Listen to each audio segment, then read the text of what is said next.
Are they both live and hot? Ladies and gentlemen, please say good morning. They are my colleagues. Did the afternoon show here on K-How Radio for years.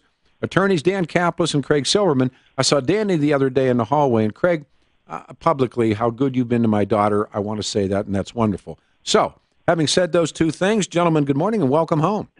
Morning, guys. Hi. Hey. What's going on? Hey, Dan. Hey, Craig. How are you? All right, boys. I heard you earlier. You were great. All right, so as we begin, and this is one of the rare moments I don't have to say who you are first so people will know your voice. And so, Danny, where were you when you heard this, and how did you react to the news that the grand jury voted to indict John and Patsy? Well, Pete, I was actually at a football camp in California, and, I had known this since it happened, and my source didn't let me use it. All I was allowed to do on air was raise the question. So, we would ask guests, well, wait a second, isn't it possible this grand jury actually did indict? So it didn't come as a surprise at all. I was just so relieved it was finally out there. Craig, I don't know if I asked you that or not. Please come back because there was so much going on. How did you react when you saw this or read this the first time? Well, it was fascinating. I went to Boulder yesterday for the CU men's basketball game against Cal, and of course, you drive up Baseline, you think about that house, 700 block of 15th Street. I thought it was a sensational revelation that we had a runaway grand jury in Boulder, Colorado. Obviously, Alex Hunter did not want them to vote an indictment against the Ramseys, but damned if they didn't do it anyway. And think about it, Boulder is not exactly a conservative place where they're anxious to convict criminals. It's a liberal enclave, and yet they felt there was enough evidence to charge them both. Guys, how many people sit on a grand jury or on that grand jury? It can be between 12 and 23. If you have a 12-member grand jury, you need at least 9 people to get a true bill. If you have 23 members, then you need 12 out of the 23. I know that's a little awkward. I'm not sure if they let the alternates deliberate or not, but we can be sure that a majority of the grand jurors wanted Ramseys to be charged. Danny, what do you know about that? Well, I don't know how many were on this grand jury, Pete. I just know that my source at the time had told me that, they had voted to indict, didn't tell me on what, and swore me to secrecy, except freed me up to ask people the question, wait a second, isn't it possible they actually indicted? And now that it's out there, I'm certainly hopeful that Stan Garnetti told Craig and I back on our show in those days that he considered this open at this point. Absolutely. He didn't consider anybody cleared, and I'm glad he has that attitude. Fellas, we know that the great sickness that befell that was principally Tom Kobe, Michael Tracy at CU, the horribleness of the next district attorney, Mary Tracy Lacey Keenan, whatever her name is now. Those people were despicable. I mean, truly despicable. Having said that, when Mary Lacey, what are the words that she uses, Dan, on the Ramseys? She clears them, in essence, does she not? Exoneration. Exonerates them. Now what does that do to anything Stan Garnett could do? Well, Craig knows better because he's the expert prosecutor, but I don't think it does anything to what Stan can do. I mean, I think at this point, if Stan has enough evidence, and Craig made the beautiful point, I heard him on your show earlier, that the statute of limitations is probably run on the child abuse resulting in death that the grand jury apparently indicted on in '99. But if he has the evidence for, what is it, Craig, that they could bring now first-degree murder? Right. And I sure as heck don't know whether he has enough evidence for that, but if he did, theoretically he could pursue that. Well, I'll tell you what, somebody committed a first-degree murder against Champagnet. Of course, this poor girl was hit over the head, her skull fractured, but the autopsy revealed that she died as a result of strangulation by ligature that garrote was slowly turned until she was strangled to death. In fact, if I remember correctly, they did not know that she had been struck on the head until the autopsy. They thought that the cause of death was the garrote, and then they found out late in the evening that, in fact, she had been struck. Right, but it still was the garrote that actually ended her life. Right. And so she was still alive when I believe her mother strangled her to death. Having said that, then we went through all the maturations of this. The Ramseys they lawyered up by what? By sundown that day, did they not? They did, and you'd have to say those lawyers did a pretty great job for their clients. Well, if I remember again, Danny, they were going to leave. They wanted to leave town with their daughter's body. I mean, right. And Pete, you made the great point, I think, just before the 8 o'clock hour about the note. It says, "Don't call anybody or we'll behead your daughter," and she calls 911. First and then thing she does. And again, I'm not privy to the intimate evidence in this case, but just as a person on the outside looking at the parental behavior, wanting to take off if those reports are true and leave your daughter's body behind, what parent could do that? None. So, it just as a parent out here, there was always so much that just made me so suspicious. Then their behavior, and then, I mean, one of the things that, again, that the black and whites, when the first team rolls up, and I brought into work this morning, I was up late last night bringing stuff up, trying to bring out my junk out of the file. But the first thing that in the ransom note that I believe Patsy writes, she tells them, if we so much as see police, FBI, etc., will result in your daughter being beheaded. So what is the first thing? And then when people jive that together, Patsy says, well, I didn't really read the note. You're a liar, Patsy. You lied then. You're lying now. You're lying from the grave. How can any of us who are all great parents look at this and say, I wouldn't read the entire note? So the black and white rolls up. In the house they come. And then, as I said, the Ramseys had what I thought was a phone tree. They started calling everybody they knew, the Fernies, the Whites. Then wasn't Reverend Hoverstock there as well? I mean, they had a house full of people. How many people were in that house at one time, Craig, your best guess? Oh, there were too many, that's for sure. They didn't take good control of the crime scene, and it's a darn shame. But I'll tell you what, this case has never been lacking for clues. There are too many clues in this case, and that ransom note, wow, what great evidence that is. And a lot of people say, look at the ransom note, and that solves the case. Yeah, I mean, the case is solved. I remember one of the FBI agents, and like Danny said, there's people that helped us and spoke with us that we have never, ever let anybody know because they were so special. But I had an FBI agent say to me, hey, kid, this ain't no whodunit.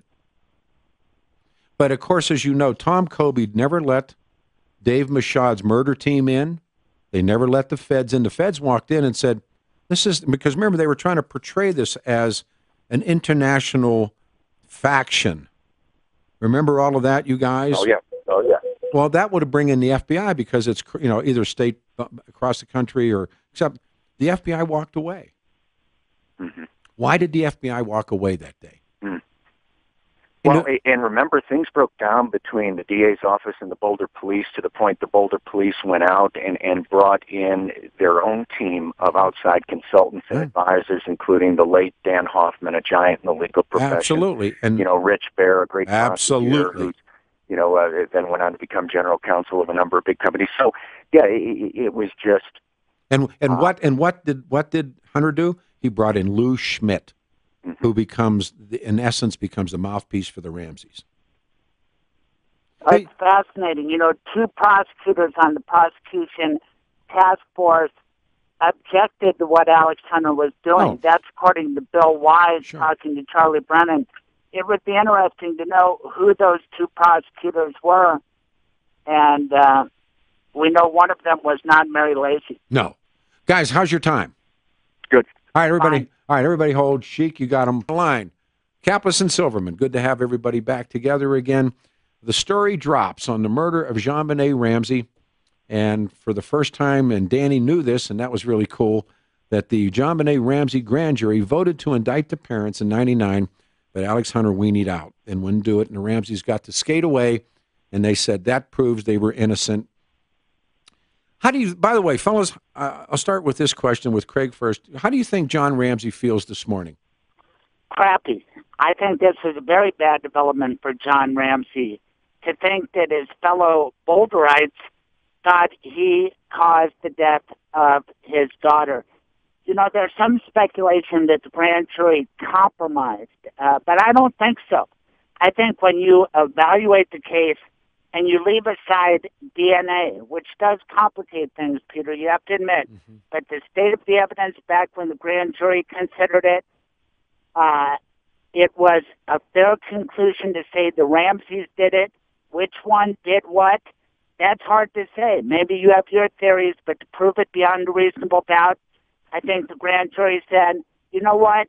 We're not sure who exactly did what, but both those parents had a responsibility to the daughter. And without a doubt, this after action, the ransom note, the sticking by each other, at that point, if you believe the Ramseys did it, they were in it together, at least insofar as covering up what occurred. Danny, what do you think John feels this morning? Oh, horrible, as Craig says, because now it's out there. My guess is that John Ramsey knew at the time that the grand jury had voted to. Oh, I absolutely agree. Carol McKinley thought that he didn't know. I said, nonsense. He knew.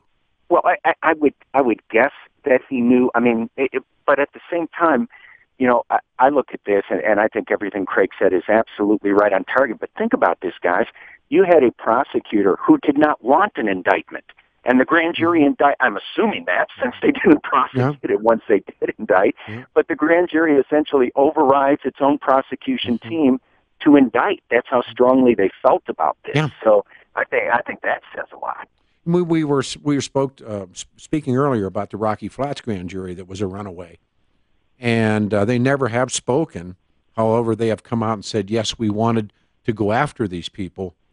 The scenarios are very much alike. And so when it's said and done, by the way, 25 after the hour, Peter Boyle's K-How Radio, it's good to have the guys, Kaplis and Silverman. The grand jury voted to indict the parents in '99, but of course, we're talking about the Ramsey murder. What happened? Craig, what do you think really happened? I mean, taking us back into time, December 25th, '96, and the family goes over to the White's house because the next day they're leaving for Michigan, as we know. And the weird thing is the pictures that Priscilla White has taken of that night, Patsy Ramsey opens the door to the police dressed in exactly the same way, same makeup. Her clothes are identical, the hair from her sweater is found on the duct tape. But what do you think happened that night? You know, I'm not certain, just as Danny's revealing things. We all have our behind-the-scenes stories. I did talk extensively with Fleet and Priscilla White. We both did. There's no doubt that they felt the Ramseys were involved. But the exact scenario of how it occurred, it appears somebody may have overreacted or whatever and struck this girl in the head. Then they realized they had a problem, and they didn't call the authorities. Somebody came up with the idea for this garrote in the ransom note. Now, could it be an intruder? I have to say that DNA, which we're not discussing, it would be problematic for Stan Garnett or any prosecutor. But in retrospect, what we had and what I talked with you and your audience about back in '96 and '97, Alex Hunter was doing odd things. Alex Hunter was behaving in a way that I had never seen a prosecutor behave. And then when Mary Lacy took over, it got even worse, if that was possible. So with those kind of problems with prosecutors, it really hindered the criminal justice system and the ability to get at the truth. Danny, what do you think happened? And before I give you my theory, quick disclaimer, okay, because I had a lot of friends involved in this investigation. I did what I could, and I think this was public. at the request of some people on Boulder Police, not the people who messed it up originally, but the people who are trying to clean it up to help get them outside resources. But my deal with those guys and gals was always this. I didn't want inside information. I didn't want to be privy to anything that wasn't public, and they didn't want to give it to me. So my theory is not based on any inside information, but and I'm not saying this is likely, Pete, but I think the most likely scenario, based on the publicly available evidence and discernible motives and all that good stuff, is that I think Patsy Ramsey was so determined to have JonBenet be world famous and to live through JonBenet. I think there's a real chance what happened here is that there had been a phony kidnapping set up so that JonBenet would appear to have been kidnapped, and that would garner world attention, and then Patty would engineer the successful return of JonBenet, and without, I know you don't have time for it, going into all the evidence that supports that would support the strong evidence, in my opinion, of an insider, but also some possible evidence of an outsider.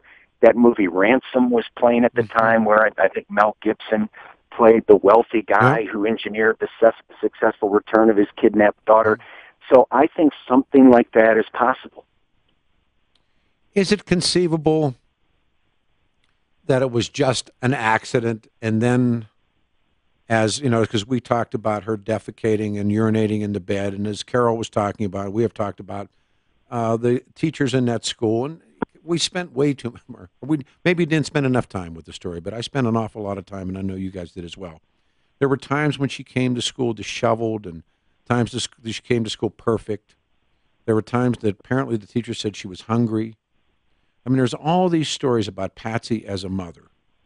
And, you know, Patsy is, as Craig, I think it was you who said, you know, she was taking all these medicines and she was sick, but everything had to be perfect. There's one thing about Patsy, it was perfection. She was a beauty queen. She was turning 40 in December. She had ovarian cancer. I mean, there's a lot of that stuff. You know, back in the day when I commented on this case, I didn't have children. I just dropped my son off at school. And, you know, some days he goes looking better than others. So I'm not sure that, you know, the disheveled JonBenet or even, you know, bedwetting, what parent would react? Well, one of the things that would, but I spent some time over at the Kemp Center with some people, and I used to get insight. It was the one thing that she could control in her life. Is she couldn't control much of outside of her life, but she could control what happened, and she defecated and she urinated. And it's an act of rebellion, according to some of the physicians I spoke with. Now, it could be other things as well. Right, but with these theories that you and Dan are talking about, why would John Ramsey cover up for that? Because of let's do this. If you can stay, I'll put you on hold, and I'll give you my take. And as I said before, and I'll lead from here, all of the Nazis, all the criminals of the Nazis, there was one man who I always felt was the worst of all of them, and it was Albert Speer. Because Speer knew better, because Speer was calculating, because Speer was cold-blooded. He wasn't necessarily a true believer in the ideology of the party, but he was something else besides that. I think that is John Ramsey. We're back. Hank Kaplis and Craig Silverman are with us as guests. If you are just waking up and went to sleep early yesterday afternoon, the Ramseys, the grand jury and the Ramseys voted to indict them, and John and Patsy, of course, will skate because Alex Hunter refuses to prosecute. And we were talking about, you know, sort of the who did what or what part of these things, and what is John Ramsey's role in all of this. And fellows, I personally believe that Patsy was the murderer and that John didn't know about this until somewhat later in that time period because, as we know, sometime on the night of the 25th, 26th, early in the morning or before midnight, the little girl's life was taken. Patsy, as you know, was perfect. And John, and I don't know, Danny, I think you were talking about her look of a perfect world. She wanted a perfect world. Craig, you were mentioning she was turning 40. She wanted a perfect world. And I've always thought there was an amazing story about the dog, Jacques the dog. You guys remember that story? I don't. All right, well, Jacques was... when they substituted one dog for the other? Yeah, she switches dogs. And Jacques was, I think, either a Shar-Pei or a Shih Tzu or whatever it was, one of those designer dogs. And they bought the dog, and as Patsy is a Francophile, as you know, JonBenet is a French version in Patsy's mind of John Bennett, John's name. John Bennett Ramsey, they come up with JonBenet. even in the so-called ransom note, when it gets to attaché, I don't know what that little mark is called in the French use it. In German, it's an umlaut, but it's that little slash. She actually puts that slash in attaché in the ransom note. She's a total, as they say, a francophile. So the dog was imperfect. The dog wasn't a perfect dog. So the kids go to Skyview, and she takes the dog back to the breeder and brings back a new Jacques. Kids come home from school. That ain't Jacques, Mom. That's Jacques. No, it's not Jacques. And I ended up calling that theory the second Jacques on the grassy knoll, because she switches dogs, because everything had to be perfect. So I think in some place in her mind, and as you guys know about forensics far more than I'll ever know, they never knew that she was struck in the back of the head until the autopsy, when they finally saw in the back of her skull that she had been hit with that flashlight that, interestingly enough, didn't have any fingerprints on either the flashlight or the batteries. It was Patsy. She cleans it all up. And I think that she realized on some level that this little Jean-Benet was not going to be the show dog that Danny and I agree that she was. And that Patsy makes a decision, and somewhere along the line, the most calculating person in all of this is John Ramsey, who makes some clear-cut decisions. This is personal belief. Okay, I have my graphics company. I have a place on the hill. I'm the big cheese in Denver. I'm hanging out with Jay Olowski. I'm doing all these things. I'm the man. He makes a decision. We got another kid to raise. I have a corporation. Patsy's ill. Let's go for it. See what happens. No one loaded her. They had two cars. I believe they had a Jaguar four-door and a Jeep, one of those Woodside Cherokees. And they knew if they opened the garage door, you can hear the garage door open. They didn't make a run for Boulder Community. They didn't take the kid in. They made the decision the other way. And they got away with it. The Boulder PD blew it so badly. And then, of course, they hired some pretty hotshot lawyers. They had what? They think they had Hal Haddon by the next morning, didn't they, guys? He is a great lawyer. Oh, yeah. I will say this, that Danny and I fancied ourselves athletes, and we were always taught in sports to change our jock every day. So maybe that's what motivated the Ramseys. Look, John Ramsey being condemned because he was a rich guy, I don't know. No. That sort of sounds like Barack Obama to me.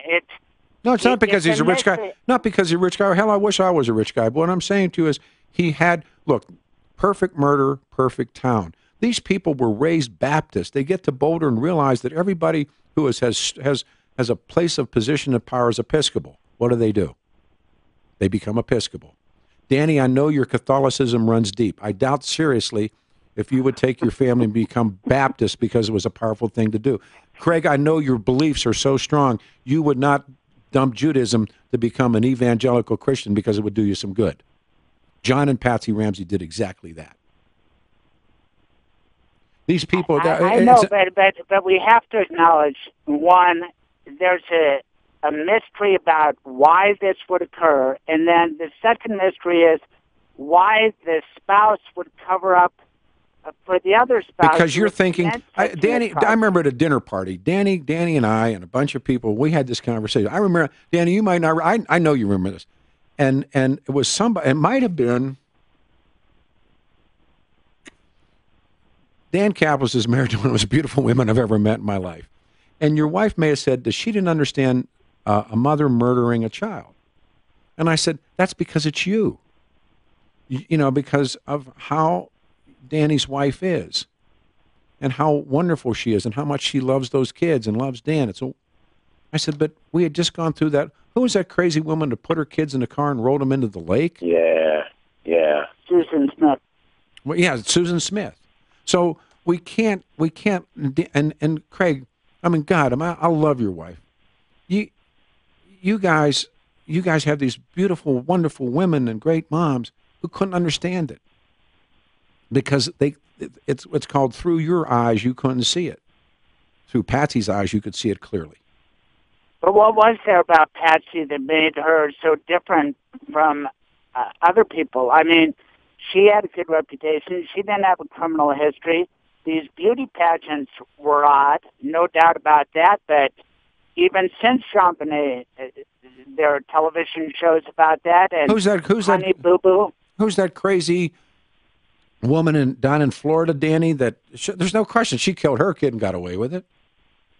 She's on top. Yeah. I can't think of Casey Anthony. Yeah. I mean, they exist. Patsy's half nuts. John Ramsey is a cold, calculating, Albert Speer-esque Richard Nixon. He's able to see through it. And luck and pure luck and money has a lot to do with it.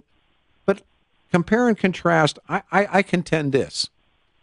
If the Ramseys lived in Aurora and they were like that Aaron Thompson and Shelley Lowe, she'd be dead in the joint and he'd be in the joint. The Aurora guys did that one so well. And Danny, I know you covered OJ, and we've had conversations. I mean, you were saying that the OJ was a walk. They walked OJ. And Patsy and John walked. Sure. Well, here's the thing, and Dan educated me on this because I was always skeptical about Alex Hunter. I saw so many wrong moves. Mary Lacey had been a chief deputy for a long time, and when she took over the case, the one thing we can agree upon is there was something odd about the way she was behaving. She fooled me when she brought John Mark Carr back from Thailand. Please. I mean, who would arrest somebody in Thailand unless they had the goods? Mary Lacey did that. And now you have to look back and say, why did Mary Lacey do these things? Why did she gift wrap these presents? It was a gift. It was a gift for the Ramseys. Culminating in the exoneration. Dan Kaplan has led the way in criticism of Mary Lacey, so I'll turn it over to Dan on that. How about this, guys? Let me get the final break in, and we'll come back because I remember Danny in the football scandal. And to his credit, looking back on it, you banged that one, bud. Hang on, Craig or Dan? I have nobody. I'm still here. I still got Danny. Bring Craig back up, would you please, Sheik? And we're talking about what happened. The John Benet Ramsey grand jury voted to indict the parents in '99, but the DA refused to prosecute. I bring him up, please. There's Craig. I remember being so devastated after putting in all that work, as you guys did, and Craig's backwards, and Craig did, to stand out in that parking lot and have Alex Hunter say no, when everything pointed directly down their throats that they were the killers or involved in the killing.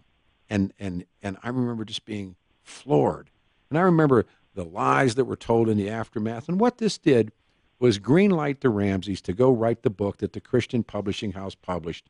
And they were able to appear on shows and proclaim their innocence because that witch, Mary Keenan, exonerated them. And then, of course, comes Michael Tracy. And you guys, Danny, you guys led the league on Churchill, on Ward Churchill. I got to tell you something.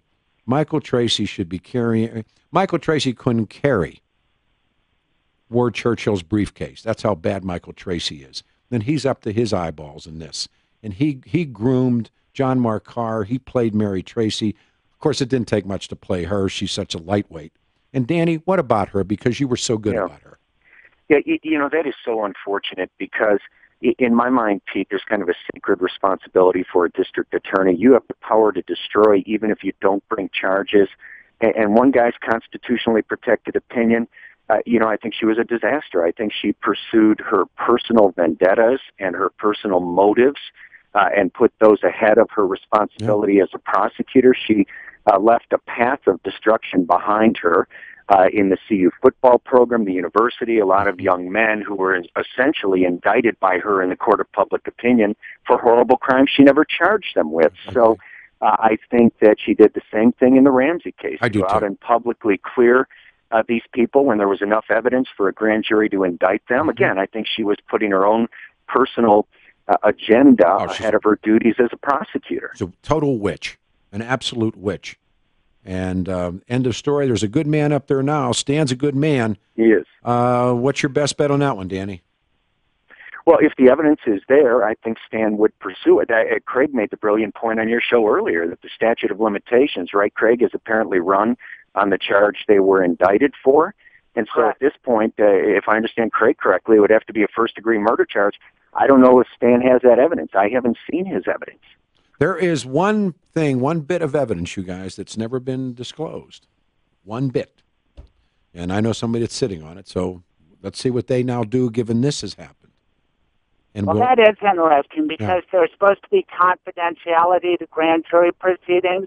Will Stan Garnett do anything about this violation? And can it be argued that confidentiality is now waived, that everybody it's fair game in the grand jury it's fair game. Talk? That's an interesting legal discussion to have. So is it over, fellas, or is it just begun again? Pete, this again, I think it depends on the state of the evidence. I think that one of the real sadnesses here, and there's a lot of good about Alex Hunter, I like him personally, but that decision not to prosecute, I believe, was made out of weakness. That office I agree. Did not have a lot of experience prosecuting big cases, and now Stan Garnett's the opposite of weak. I agree. Does he have the evidence to pursue the tougher charge, the first-degree murder charge? I think it's all going to depend on the evidence. I wonder how that woman who married John Ramsey feels this morning. That's interesting to contemplate. You know, there are some cases that just have probable cause but not proof beyond reasonable doubt. At the same time, you'd have to think that those Boulderites who had that big decision to make, they probably had to be pretty sure in their own mind before leveling that kind of accusation against a mom and a dad. They're not moms and dads. I'm sorry. Not in my mind. They're not you. They're not Danny. They're not Tom Martino. They're not good parents. I'm sorry. And they walk the walk and they talk little talk, but we'll see what happens next. You guys, it was so wonderful, and I'm getting so many emails about people loving hearing your voices. So God bless you both, and I'm sure we'll be talking a lot in the next week to 10 days, all of this. And Danny, thank you as always, and Craig, again, for what you did with my daughter. Thank you so much. Thanks, Pete. Thanks, guys. Thank you, Craig. All right, guys, safe. All right, bye.